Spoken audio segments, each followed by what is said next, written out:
Hi, welcome to Chad's Silversmithing. First, thanks for coming to my channel. I appreciate your visiting. If you would, hit the like button on your way out. That helps me out a great deal. And I'd love to have you subscribe. I wanted to give a special shout out to my patrons over on Patreon. I provide exclusive content for them along with some other different things that we do over there based on the different tiers that we have of membership. So if you're interested in that, you should check it out. There's a link in the description of the video. If you just want to support an independent artist and show your appreciation, there's also a link for Buy Me a Coffee down there. So I appreciate it, but not necessary. Oh, one other thing. I have a website if you want to see some of the jewelry that I make. I will put a link in the video up there. Click on it. If you can't find the link up here, if you miss it, there's a link in the video description as well. So check that out. Today I wanted to do something that's kind of fun and kind of challenging, is making cubes out of silver. And I'm going to try to make a couple of different kinds. It's been a while since I did it, so I hope I'm able to do it. We'll see. But we'll give it a shot, and maybe you could try it too. It's kind of a fun challenge. It's one of those things that when I was first learning how to do this, once I was able to do that, it made me feel like I had gotten pretty good at soldering. So the way that I do it requires pick soldering, so if you want to do it this way, you'll need to learn how to pick solder. And I do have a video about that, so check out that video too. Alright, let's get started. So the first thing I wanted to try and do is I was going to use some 14 gauge square wire, and I was going to create a cube three-dimensionally like this, just out of this kind of wire. So we're going to have a whole bunch of little solder joints, and we need to keep the whole thing intact when we build it into a three-dimensional structure. So I have gone ahead and cut some of these, but I'll show you what I did was I was using the graph paper here as a guide just to keep things regular. It's pretty important when you're doing this kind of cube that you get your things filed exactly the same length. So let's see what pencil is or my pick. So what I did was I used I think I used two of these boxes here as the guide.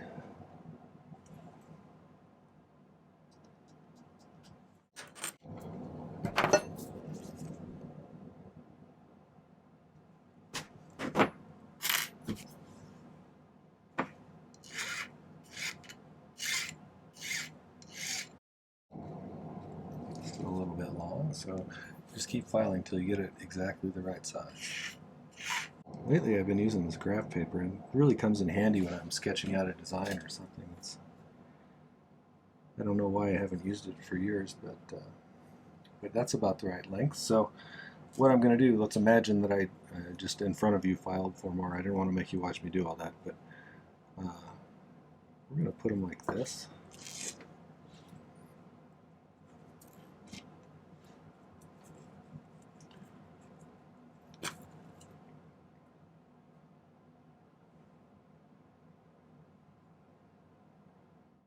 Solder them together like that.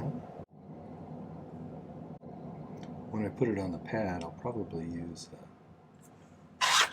this thing to get it lined up. Should help me to get it pretty square. I'm going to make 2 like this. Hopefully pretty much identical. And then these are the middle pieces that are going to be projecting upwards from one and then attached to the other one. And I'm hoping that I calculated this right. I've done this wrong before in the past, but so what I did was I took basically to figure out the length of those. So I got the length of one side of this is that plus that.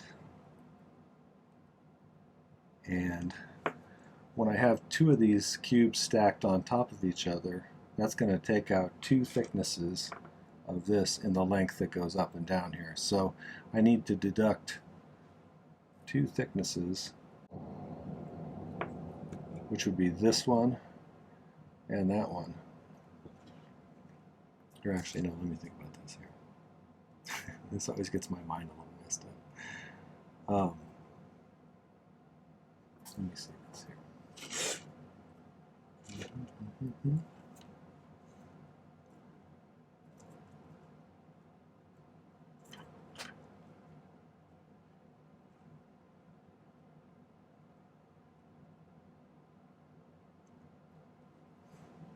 Okay, so what you're going to do is you need to deduct from the overall length of this 2 entire thicknesses as wide as these are. And so one of them is taken up by this one here, so you actually just have to deduct 1 thickness from each of these ones. And then you end up with the right length, which is just 1 thickness, 1 thickness shy of the other one. So in theory, this should work. We'll see. It's been a while. I thought it might be easiest to make the squares on this nice hard surface. And then when I go to do the vertical ones, I'm going to use my magnesia block, which I filed at the top pretty flat, or I sanded a pretty flat spot on the top so we can have a nice clean surface to work with. So let's see if we can't get these 2 squares soldered together real quick.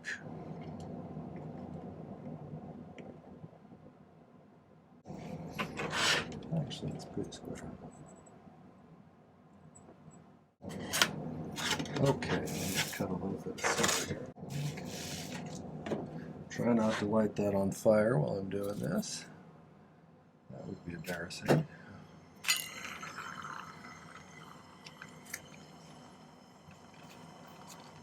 Wouldn't be the first time I lit something on fire down here before. Nothing serious.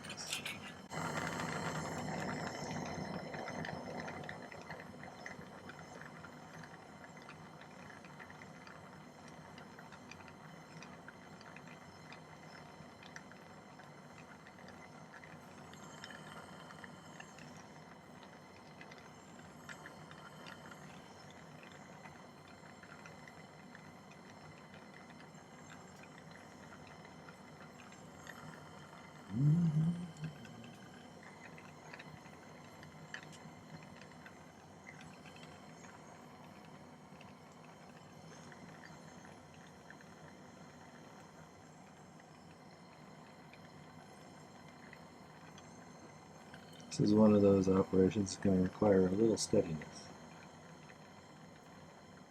which I'm not sure I have today. Guess we'll find out.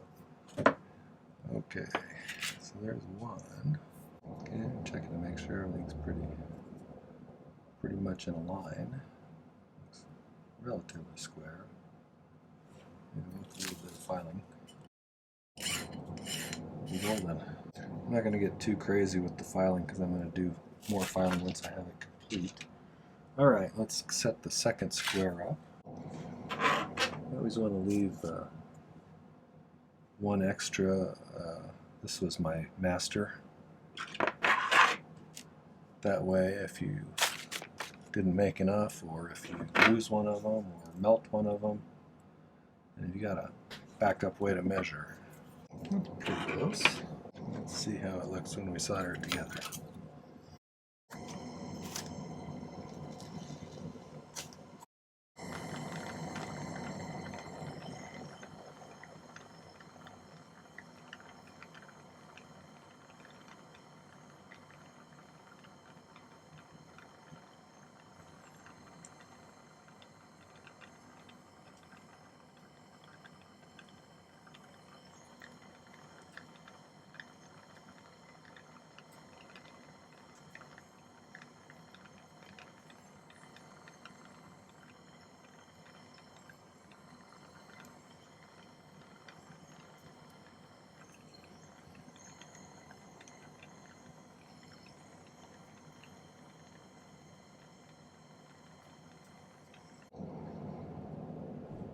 Two pretty good squares. Not perfect, but close. Okay, now I think I'm going to try using the magnesia block for this one. I haven't used this before for this particular purpose, but I'm going to try and push this into the panel a little bit.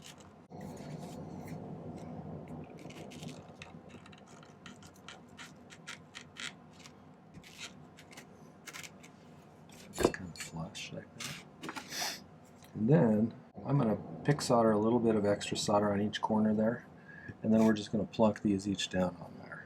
So we'll see how that goes. Let me cut a little bit more solder.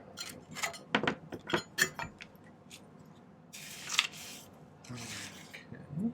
there's that other one I couldn't find.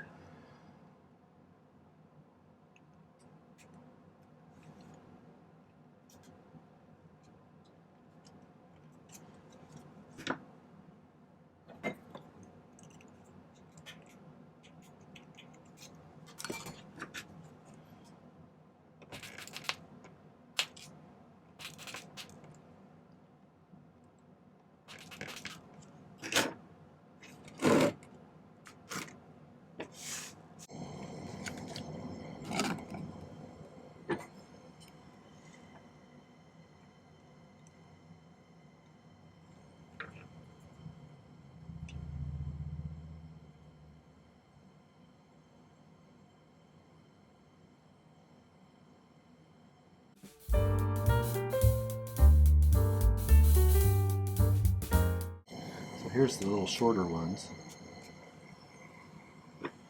So let me flux those a little bit.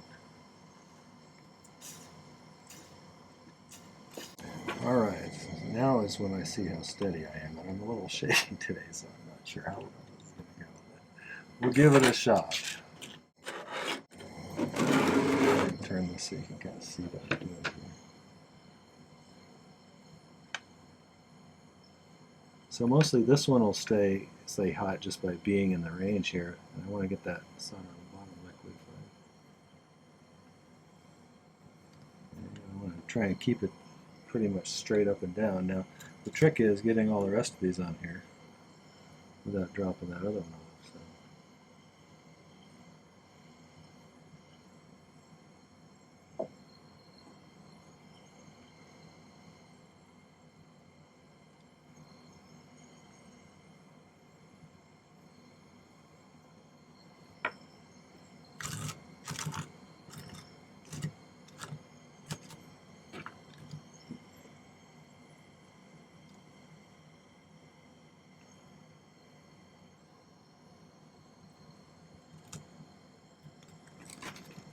Back in your little hole that I made for you.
The good thing is if you're a little bit off, you can grab the base of it, usually bend it a little differently. You definitely want it to be pushed up into the corner as much as you can. And for him to be square this way.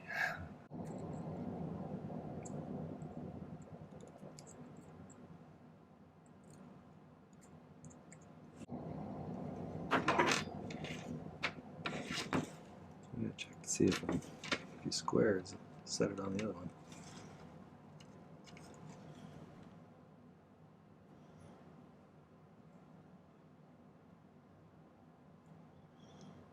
Looks pretty good. That's not bad. I think the easiest way would be to push this other one into here.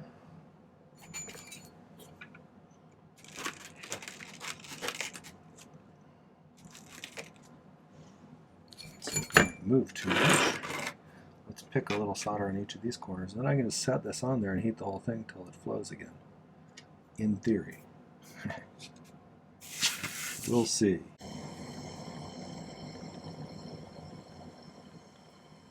This is called sweat soldering, when you sweat some, or when you put some solder in place and pre-melt it so it's right where it needs to be. And then you put something against it and refill it again.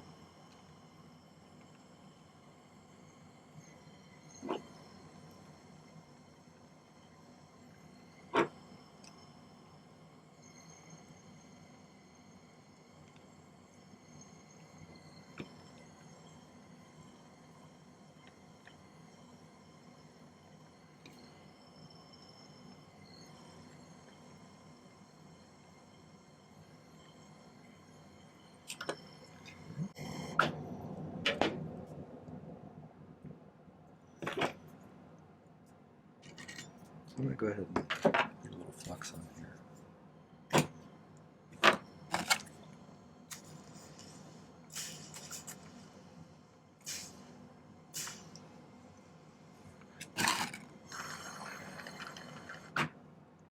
Okay, then we can try and position it nicely on top of this other one.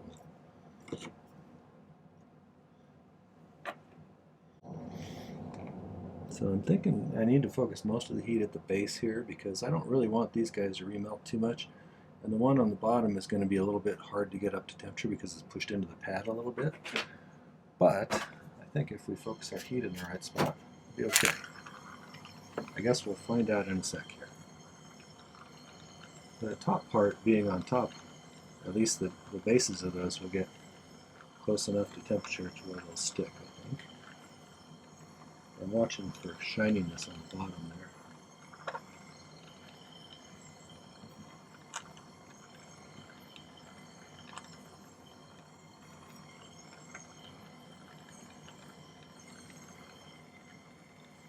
I think we got it. Cool it off and take a look at it. Reasonably square. So now what I would do is probably pickle it, but I'm going to go ahead and do some filing on all sides here.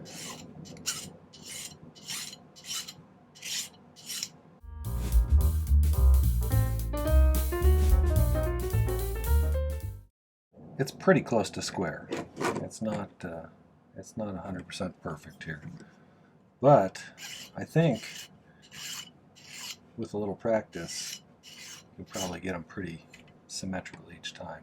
Like I said, I'm a bit out of practice. I haven't made one of these in a while. But I like them. They make nice earrings.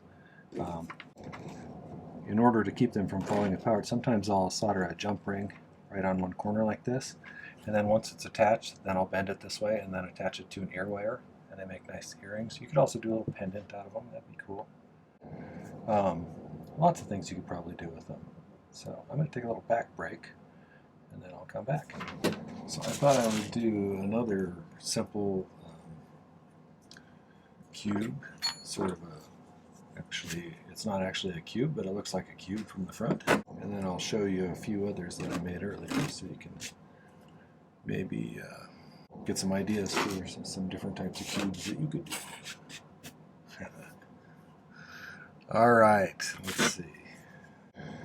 Let's say I want to make, I'm going to measure it out at about 3/4 of an inch.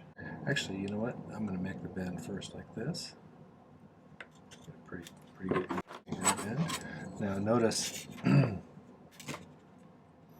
want to solder it in the middle of the side. I don't want to solder it on the corner, otherwise the corner will look different in one corner than all the rest.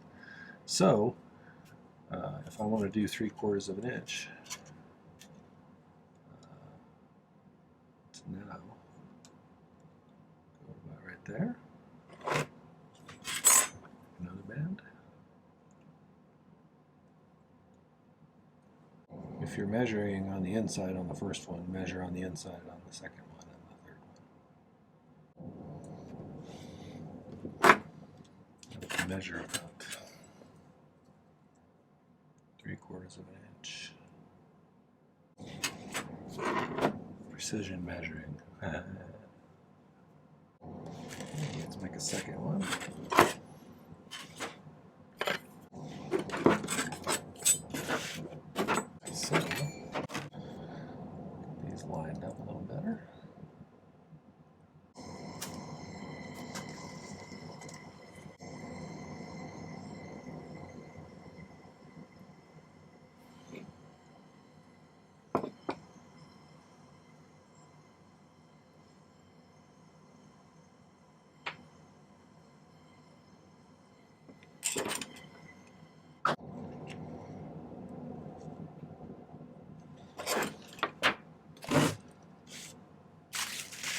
Bet you can guess what I'm going to do now.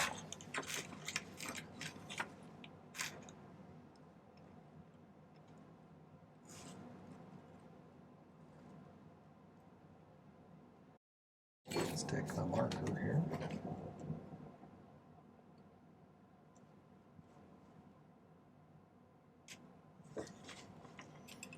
What I'm going to do is snip out that little section there.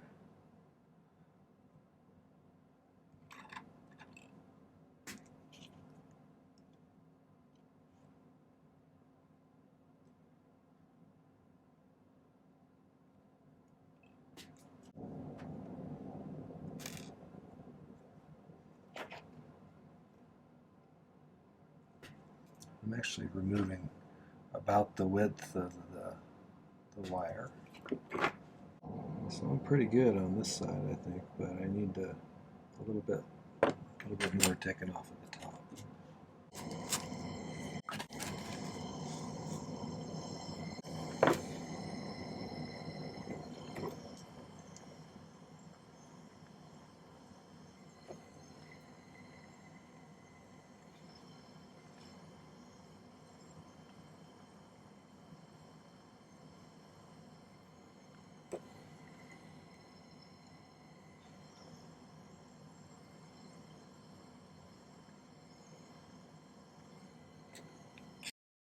I'm doing this sort of fast, so my accuracy as far as my squares is suffering a bit tonight.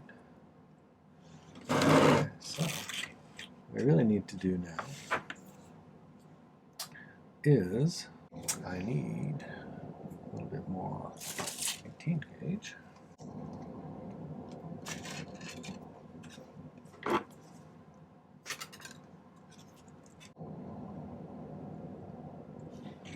And I need to start cutting pieces that go between the corners.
I got going on there.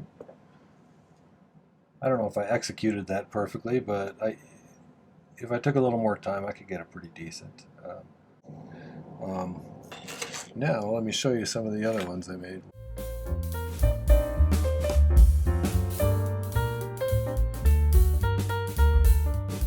There's lots of different ways you can do this kind of a look, and so this one I did piece of plain sheet, piece of pattern sheet, and then just a couple of wires finishing the square up there. This one I haven't polished any of these yet, but depends on how you want to look at it. But it's kind of just got little balls separating the three sides. Gives that three-dimensional look. And this one needs quite a bit of polishing yet, but you can see it's got, hopefully you can see this, but got silver in the top here, copper over here, and brass over here. Once it's all polished up, it'll be easier to tell. So, and they'll oxidize differently, so that'll make an interesting kind of effect as it gets older. So that might be something kind of cool to do as well. So, I think that's about all I was going to show you guys. Just wanted to kind of talk about the different ways that you can do cubes or cube-looking things in some jewelry. There's a zillion other ways you could do this. For the short tip sort of video I was doing today, I didn't want to do more than 3 or 4. So maybe we'll revisit it at another time. But thanks for watching. Alright, that was making some different kinds of cubes. I hope you enjoyed that. If you did, make sure to hit the like button and subscribe to my channel. But check out some other videos too. I got all sorts of great content here. I just passed 1,900 subscribers, and I think I have 125 videos up now, which blows me away. I can't believe we've got that many up so fast. But lots of techniques, lots of tutorials. Check it out, share it with your friends, subscribe. And like I said earlier, if you're interested in more exclusive content, check out my Patreon. There's a link in the description of the video. So thanks again, and happy silversmithing. Take care.